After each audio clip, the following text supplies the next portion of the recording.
Welcome to the Rusted Garden Homestead. Today's video is all about assessing your garden plants and deciding what to keep. Today is August 21st. We're going to focus on tomatoes. It's the end of the season.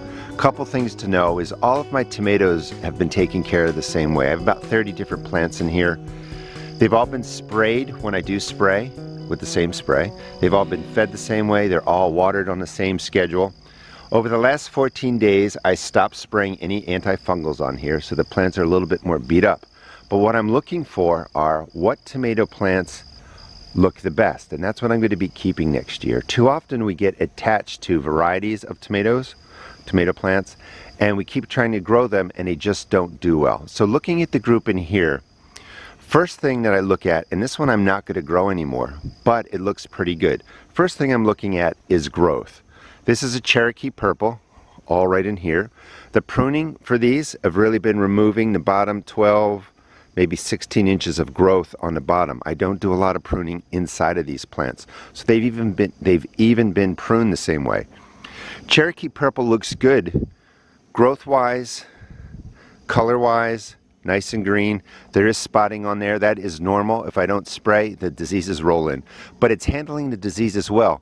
The reason I'm not keeping this is because I harvested maybe 4 or 5 Cherokee Purple tomatoes out of there, but there's just not a lot. There's a couple up here, not really many more growing up top, and that's when the heat rolls in. This plant just doesn't keep producing in the heat of Maryland. So I'm going to get rid of it. Nice growth, checks the boxes for, resisting diseases. The tomatoes taste really delicious, but it doesn't produce enough. So the Cherokee Purple is now going to be off of my list.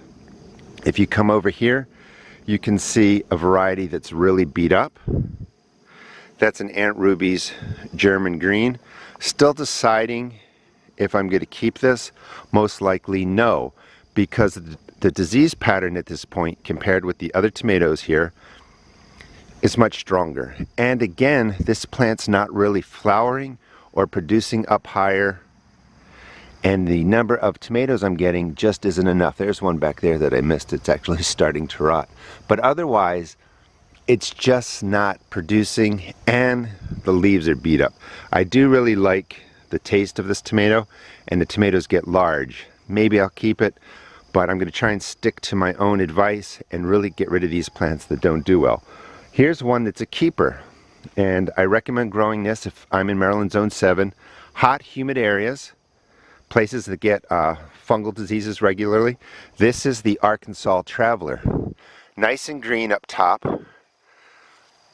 Many green tomatoes up higher, which means when that temperature starts getting into the 90s, 95, this guy keeps producing. Beautiful red tomatoes in there. I took out at least a half a dozen, maybe 8 or so tomatoes. More tomatoes. This is, again, like I said, I've pruned them the same way. These have fallen down to the ground, loaded with tomatoes. Nice and green, minimal disease comparatively speaking, I guess, compared to the other tomatoes. Arkansas Traveler is going to stay on my list. Okay, let's go some other places. Here's another keeper. This tomato plant is over 6 feet tall. Beat up at the bottom.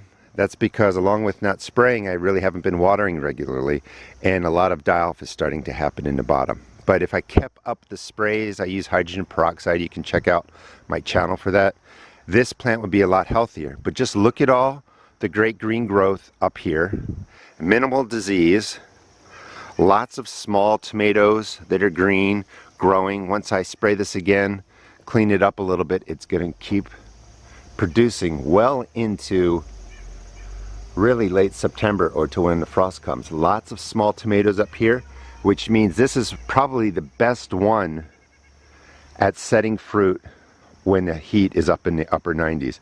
But just tons of fruit everywhere. The disease is down at the bottom. When plants are struggling, die-off usually occurs at the bottom. Really nice.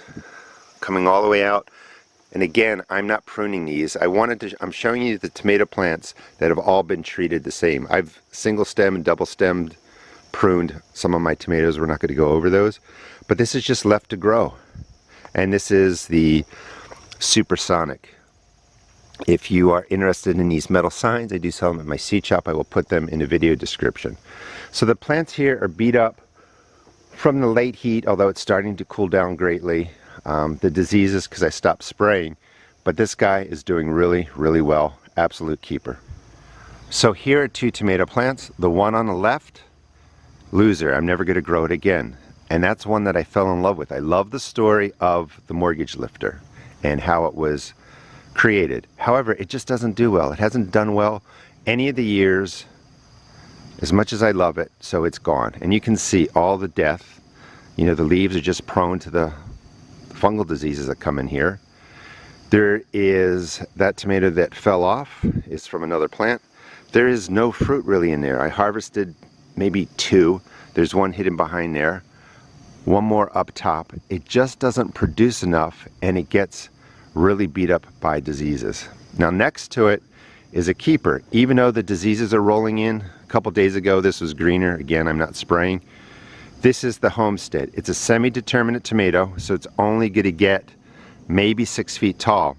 But it keeps kind of going forward, producing flowers, producing fruit, does well in the heat and humidity, and it's just really prolific. So don't forget, it's not so much if the plant just does well disease-wise, and this is loaded with disease, and I know I can take care of it because I've done it before. But look at all the tomatoes.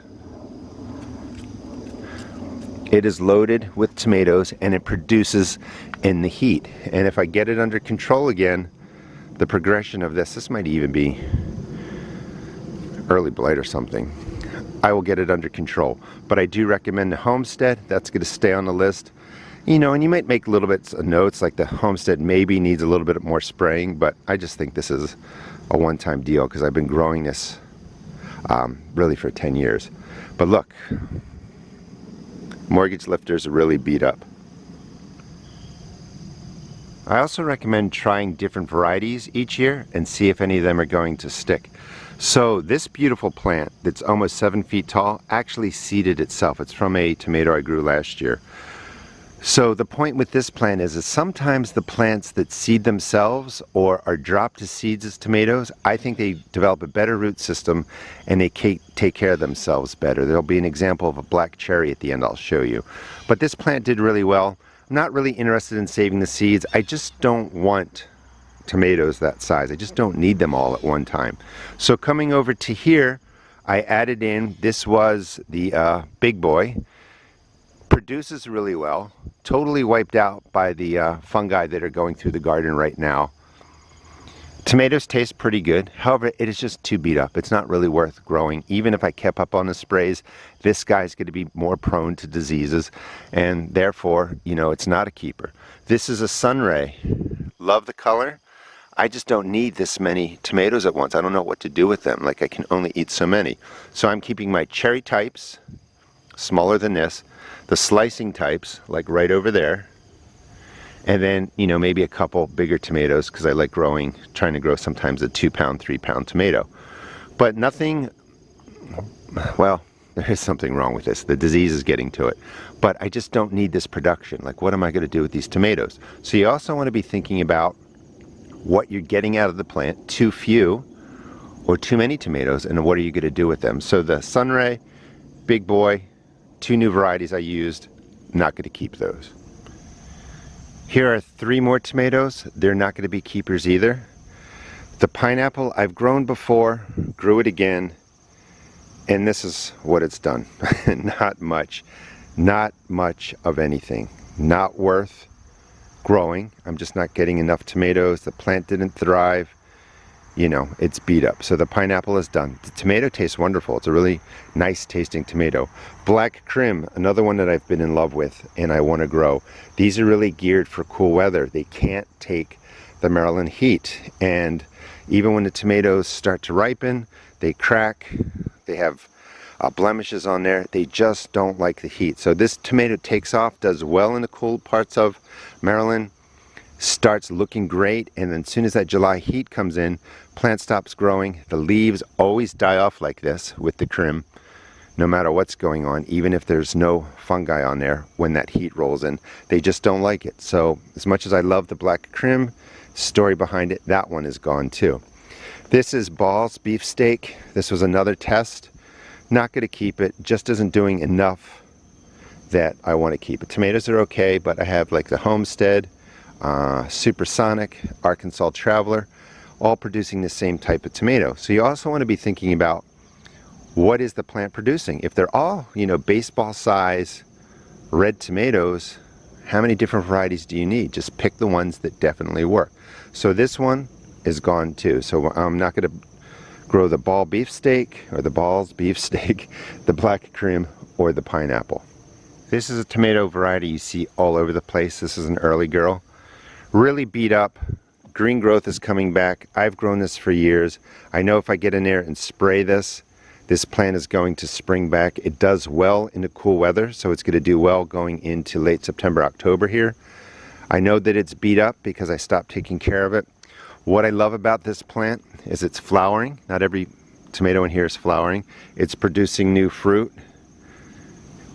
All of this coming over this way is the early girl. Up here, straight up there. So I like the production of this plant into late August. I have been taking tomatoes off of here like crazy, and look at them. There's 4, 8, 12, 16, maybe 20 that are ready. A bunch of other tomatoes growing, you know, somewhere between this size and a little bit smaller. It's a really good plant. I know that this yellowing, some of it's from disease, some of it's from I just stopped the watering. I'm in a process of transitioning my garden over to fall crops. So I'm only going to be keeping a few of these tomato plants. I'm really going to be taking out a lot. Look, even more tomatoes right there. So the early girl doesn't have a wonderful story, but it's really productive. And you're going to want some of these disease-resistant varieties that produce sooner, produce later in the year, but can also, you know, manage in the cool weather, but it's also producing in the warm weather. So early girl is going to be a keeper. I want to make sure I get the black cherry in this video. This is a cherry tomato, has not been sprayed at all compared to the other plants, has not been fertilized at all. This space is my no-dig garden. It's just compost put down here at the beginning of the year. This tomato plant self-seeded itself from the previous year, got a late start, but it's absolutely massive. It's almost 7 feet tall. You can see the canopy. You can see all the cherry tomatoes. We'll go through here slowly that are forming here in late August. You might notice no diseases up here. Nothing. And it could be too. Like this guy's kind of isolated, so the diseases that start in there spread a little bit more. But that's, you know, a little bit of grasping at straws, because these diseases float around in the air and they find the tomato plants. Look at all the cherry tomatoes in there. Been harvesting them from down at the bottom. You can see that there's some die-off from down here. But this plant is super prolific. The black cherry variety, which I actually sell at the seed shop, but you can find these anywhere. Just search black cherry. Is one of the best cherry tomatoes that you can grow. So this is going to be a keeper, and I'm going to keep looking for a red cherry that doesn't get disease problems. I have the large red cherry, but they seem to be problematic. We've walked by that in the beginning. I want to find a better tomato that doesn't split, manages the diseases, tastes great, grows late into the season, and the black cherry, you know, ticks all those boxes. So this is definitely a keeper. And finally, here's a plant that, based on what I've been talking about, you might think I'm not going to keep it anymore. This is a brandywine. The brandywine varieties, the ones that have leaves that look shaped like potatoes, are really prone to disease. When I was spraying, this plant was doing really well. It's almost 6 feet tall. And I know that if I stay up on it, I will be able to prevent this from happening. But even with the loss, this variety is an heirloom variety. The taste is delicious. I can get almost a pound tomato off of this.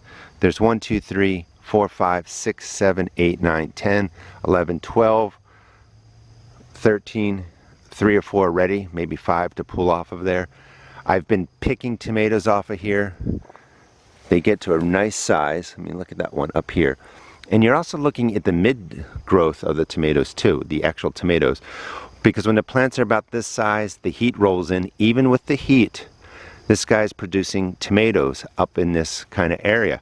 As we continue to go up, you always have to make sure you're not looking at the plant next to it. Get rid of that one. It's still producing right up here and all the way up top. I thought I saw them. Yeah, the flowers are starting to form right here too. And the disease has worked its way up here, but that's really on me to spray that. So I'm not worried that the actual diseases are on the leaves. I'm looking at how much of the disease is taken out the plant, because I know that when I spray, they all get sprayed. I know that when they get hydrogen peroxide spray, they all get hydrogen peroxide spray. Same with baking soda, etc. So that's kind of how I go through and make my assessment of plants, or at least that's what I should do every year. Taking my advice, going to be slimming down the varieties that I grow next year, because I want to bring in different vegetable crops into here.